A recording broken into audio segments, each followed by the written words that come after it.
For Second Lieutenant Hiroo Onoda, the jungle of Lubang Island was his battlefield. The year was 1974, but in his mind, it was still 1945. A soldier of the Imperial Japanese Army, his mission was clear. Do not surrender. Hold the island until the army returns. For nearly 30 years, he and his comrades waged a lonely war, raiding farms to survive, convinced their actions were legitimate guerrilla warfare. He was alone, but never at peace. After 1945, leaflets and loudspeakers announced Japan's surrender, but Onoda dismissed them as propaganda. Trained for deception, he believed only his commanding officer could relieve him of his duty. For decades, he waged his war.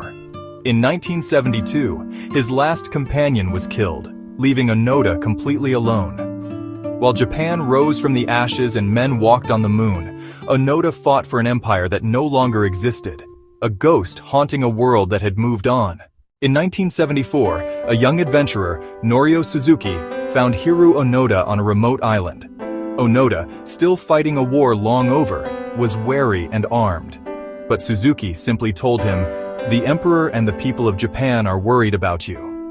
Onoda refused to believe the war was over. He would only surrender on a direct order from his commanding officer. Suzuki returned to Japan, and the government located Onoda's former commander, Major Taniguchi. The major flew to the island and read the formal order relieving Onoda of his duty. The voice of his commander was the one truth he could not deny. Onoda wept and formally surrendered his sword. After 30 years, his war was finally over. Hiroo Onoda's loyalty imprisoned him in the jungle for a generation. Pardoned for his actions, his return to Japan was a national sensation. But modern Japan felt alien. He remembered duty and sacrifice. He found commercialism and individualism. His story is a parable about belief and the danger of blind obedience.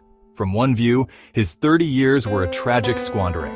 From another, a stark dignity in endurance. He was a soldier who completed his mission, 30 years too late.